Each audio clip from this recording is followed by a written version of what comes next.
Guys, oven 170 degrees, full fan, and get your ice cream out. Also, what I have my baking tray with my parchment ready. Okay, I've got just a little tip. I've got 2 spoons for one either side, and put it down. Just keep it flat in the oven, because obviously when a fan comes in, it's just going to bring it up, and you're going to get all misshapen and stuff. A little tip there for you. Go through the ingredients quickly. I have my plain flour. I have cocoa powder, baking powder, salt, my butter, which is softened. It needs to be, it's still in my packet, so it's not runny, but it just needs to be soft so I can play with it. You know, we need to cream it. So if it's too hard, it'll take you forever. Your sugar, peanut butter, eggs, or 1 large egg, it should be. Your milk, and also roasted peanuts. This is optional. I've pre-roasted mine. So if you haven't pre-roasted them, or if you don't want to roast them, it's up to you. But if you want to roast them, just get them in the oven now quickly, because we won't be using the oven just yet. And just put like a 5-minute timer on. Okay. What else is there? And also the ice cream, which I've already got out. And later on, we're just going to make like a peanut butter drizzle glaze kind of thing to go on top of the peanuts. We want to get our butter and our caster sugar. So basically, we want 115 grams of butter.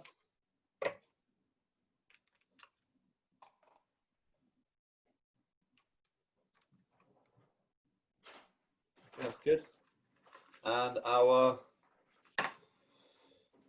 150 grams of butter and 100 grams of caster sugar. I'm using Demerara.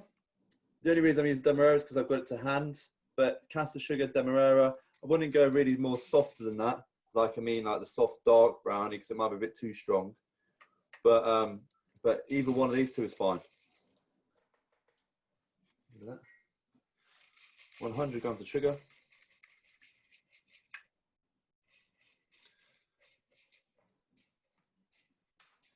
Okay, and what we're going to do, if you have like a mixing machine with a paddle, that'll be perfect. But the reason that I didn't put that on is because I know not everybody's got them. So that's the reason why we've done like recipes where we don't have to use machinery to help us along. So what we're going to do, that's the reason why your butter is softened. We're just going to start incorporating the sugar into the butter.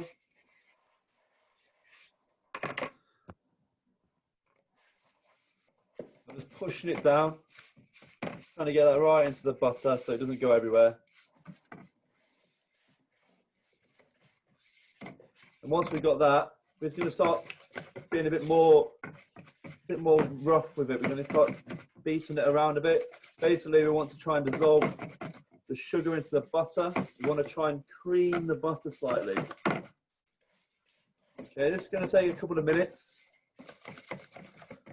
But we want to try and get as much of that dissolved as possible, just so we don't get like a crunchy sugar at the end. But my butter's really starting to cream up. So I'm not too far off, to be honest with you. It didn't take that long. Basically, with this recipe, with a lot of baking recipes, that's why I said to have 2 bowls, because you normally have 1 bowl for your wet ingredients and 1 bowl for your dry ingredients, and you cream your butter, you add your eggs, you add all your wet ingredients to the butter and the sugar, and then you add all the dry ingredients together, and then at the end you incorporate both. Right, lovely. I'm going to say, for me, that's ready. I can still see, obviously, grains of sugar. That's fine. Hopefully it will dissolve. But for me, that's fine. We've whipped it. It's creamed up nicely. Okay, just give yourself a minute or 2. I'm not going to go any further just yet. I know I'm probably a bit faster than most. This is my job. Yeah, with oil, it'll be the same process, but it probably won't whip up as much. But we just need to incorporate that sugar and the butter or the oil really well. So the next one, what we want to do is we want to add our peanut butter. So the 60 grams of peanut butter, which is in the first part of the recipe,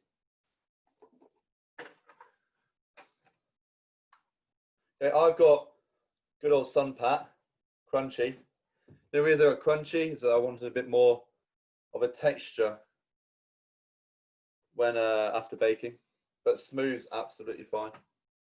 Obviously, you got to remember as well is that, you know, it's different. Peanut butters have different sugar contents. Normally, peanut butter shouldn't have any sugar, but I think Sun Pat does. So I added it straight back into the bowl with the butter and the sugar. So I haven't mixed it in yet. It's fine if you have. Doesn't worry. I'm just going to add my egg straight in.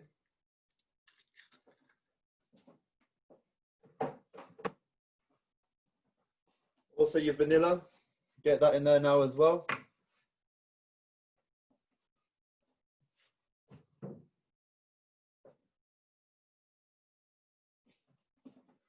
And your 2 tablespoons of milk.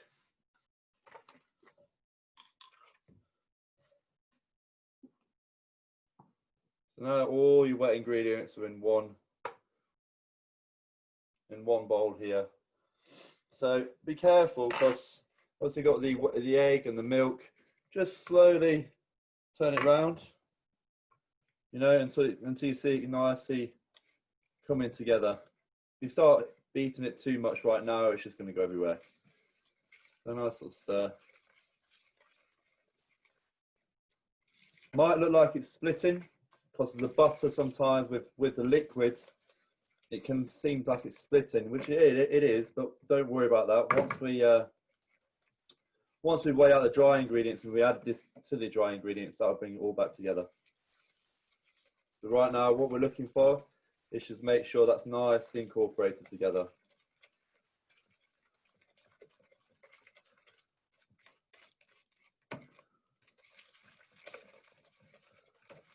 You've got your whisk, perfect. Use that. I'm just using the spatula, and I'm just any lumps of peanut butter, I'm just pushing it to the bottom of the bowl just to try and break it up slightly. Scraping the side of my bowl, and just keep turning my bowl while I'm doing it. Just makes it a bit easier to manage it.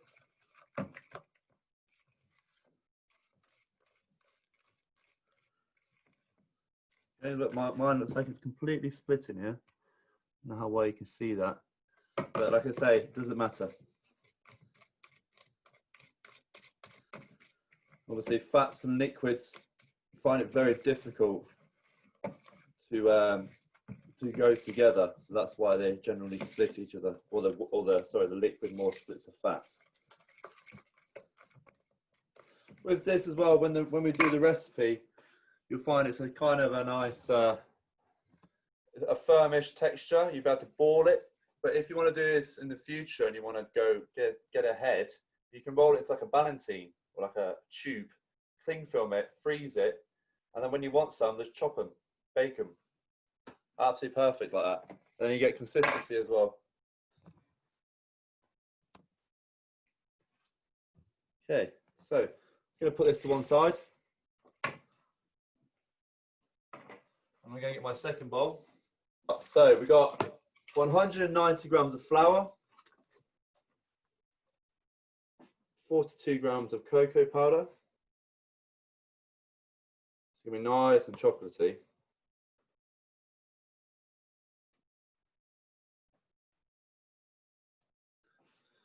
Baking powder, half a teaspoon. You kind of want to get this right. The reason you put all the dry and all the wet ingredients separate is because obviously with baking powder and bicarb, once you add liquid to it, it activates it. So you kind of you've got only a certain amount of time to work with it. So if you get 2 batches going, i.e. the wet and the dry, then all you got to do is incorporate them and ball them and bake them. And salt. So 1/4 teaspoon of salt. I've got this, so I'm going to try and gauge it.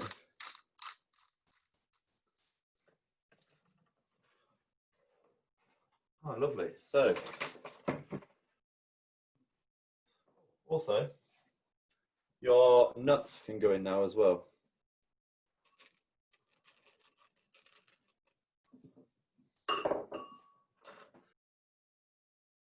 Like I said, it is an option. I added it to the recipe just because I want a bit more of a texture within the cookie. But like I say, you don't have to put these in. You've got the peanut butter in there anyway.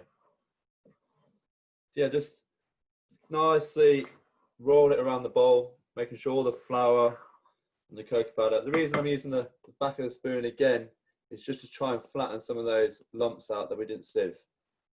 So just keep going around.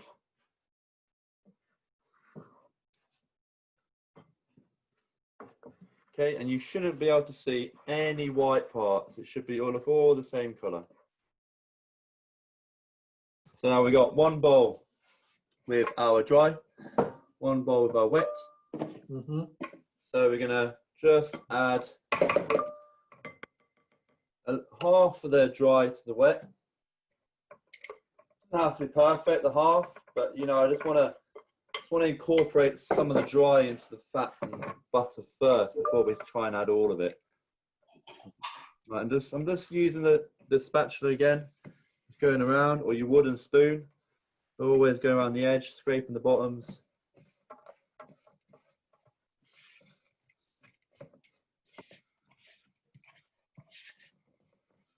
Okay, now it's not fully incorporated, as you can see. The other half now. Oh. It doesn't matter if you put it all in. It will just be a bit more of a headache to incorporate it all, but it will all go together. Okay, I'm not really beating it too much. I'm just trying to incorporate it. That's why I'm scraping the side, kind of folding it in.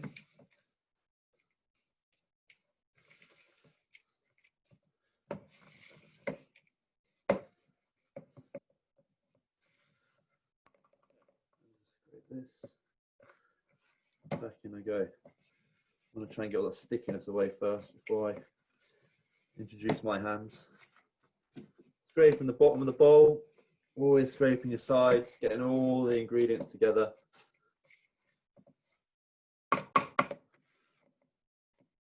Okay, with your like a shovel motion, should we say? You're just going to bring it from the bottom.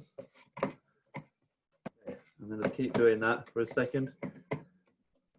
And to be honest, I did a very good job with the spatula. That doesn't need much at all. Looking good, guys. Like, it should be able to hold its own. It's slightly sticky still, so I can put my finger in there and it holds. It's not like it's that wet. The only reason I did that, I just wanted to get it from the bottom of the bowl. Just kind of get it nice and clean. Just for when we come to ball these, it's a lot easier. Right, give everybody a second. What you're going to need now is your tray. So like I said, at this point, what you can do, if you do it in future, get a bit of flour on the side, roll it into a nice long, you know, cylinder, bar or whatever. Put the cling film around it as well, tighten it up, and put it in the freezer. And then when you come to it, put it down, chop, chop, chop, lay them on, and then bake them. Try and use cold water in this. Try and cool your hands down. Obviously, I've got generally quite warm hands, so I struggle with pastry due to the fact I melt the butter. So if I cool my hands down with the cold water, and they're still slightly damp, if you can see that, nice ball. Okay, and ball it up, just like that, and put it onto a tray. So I'm still just going back to damping my hands, not so wet, you know, you don't want to add too much water, but it just stops the dough sticking to your hands. When you put them on the tray, don't put them too close together, because what's going to happen is when they bake, they're going to flatten. We bake them too, but they're probably going to end up about that big. Okay, so you just want enough room so they don't start sticking together once they're baked.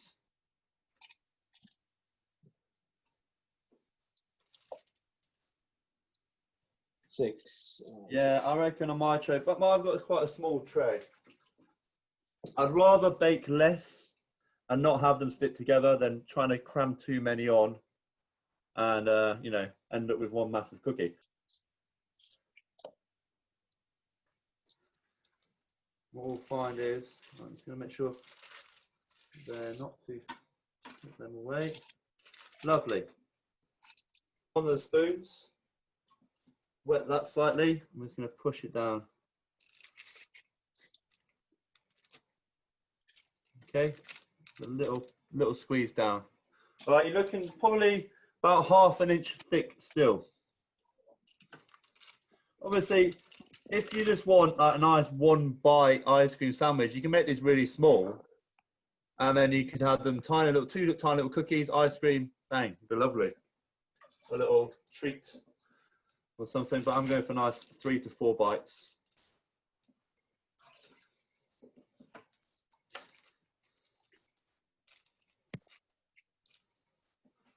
Hopefully, guys, you have something like that. So make sure, I pretty much after every cookie with my spoon, I'll re-wet my spoon. I'll just guarantee that you don't stick.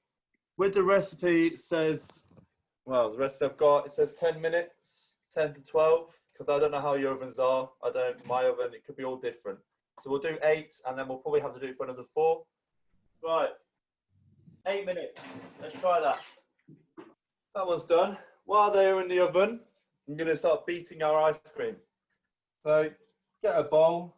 I'm just cleaning my other bowl that I've used. So I've got my lovely Mackey's raspberry ripple. The reason I went for this is because obviously chocolate, raspberry, vanilla-y. I didn't want to go too chocolatey again. Just to, you know, overpower things.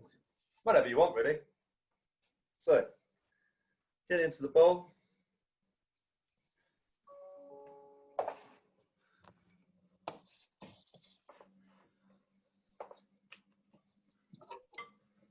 But basically what we're going to do is just going to beat the ice cream slightly.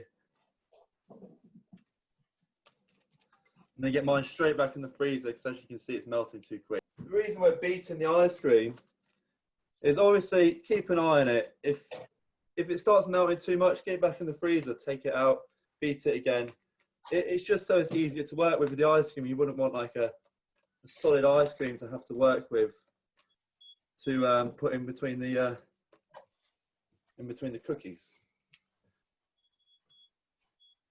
I've got something like that. Okay, to be honest, I'm going to get back into my ice cream container just so I can fit it in my freezer.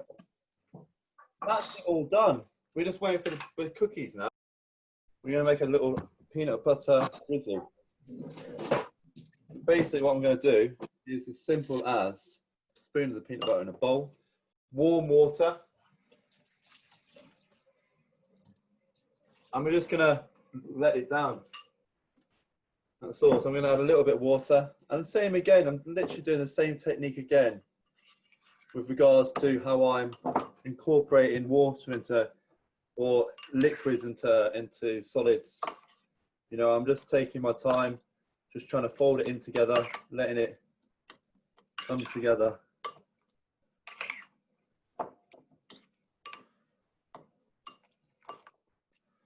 Okay, starting to get there now.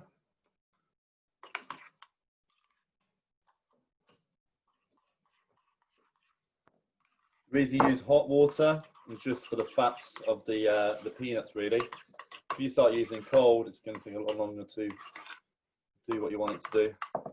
So as you can see, it's starting to get a bit more drizzly. Okay, and that'll be me done for that. So this is, we're just going to coat the top of the cookie. You don't have to do this. You know, it's just a nice addition, just to get a bit more of a peanut flavour going through it. So just to show you mine quickly, just so they're not there, you see they're very soft. They look like they've hardly baked, to be honest with you. So I'm just going to add mine at least another 3 minutes. You'll find with this recipe that the cookies will still look soft, but it's not until they cool down that they start to go a bit crunchier, and they should be nice and soft in the middle still. So, okay, look, mine are, they look like they're probably too, like, no, to be honest, mine are there. So if you can see the cracks here, Can you see the cracks I've got that's going around? Yeah, and then when I touch them, they feel slightly firm, soft still, obviously, but they feel like they've risen slightly. They feel like they've got air inside. You got your ice cream back in the freezer. Keep an eye on it. You don't want it to set up too much. You can see mine. Oh, where's the spoon? Use a knife. You can see mine, it's still soft. Soft, but it's still ice cream, you know, it's not liquid. If you've got a cooling rack, that would be great. I don't have one, but if you do have one. But the cookies can cool down a lot quicker. What I'm going to do is just put them on a plate, just so they cool down quicker. If you leave them on the tray, it's fine. But that means you won't be able to, take longer for them to cool down to get the ice cream in the middle. I've got 6 decent size. So at this time as well, you can put your peanut butter on. Nice little drizzle around. You know, I'm not going for anything fancy here. I just want a nice. So what I might do, I might just chuck mine in the freezer just so I can show you the last process. So obviously, repeat the process with the rest of the dough. Look at the size you made and then just judge it on that from whatever you want to do in the future, you know, or in a minute. For me, if you can see my cookie, like that, I feel that's a little bit over. I feel like it should be still slightly chewy in the middle. You know, so I'm going to do mine for 10. I'm just going to go over what I've got, just to show you the last part. 2 cookies. And we get a spoon.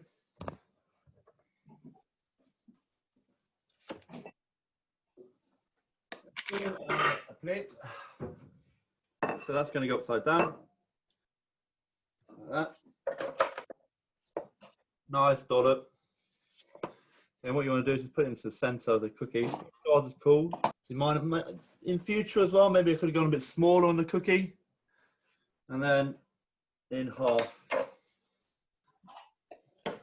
Right, so we've got like an ice cream sandwich. See, mine's still slightly warm, so it's just running out. But if you go a bit thinner on these, and the ice cream's nicely, sorry, the cookie's nice and cold, you should be able to put that ice cream in. It will just sit there, show a nice ice cream sandwich.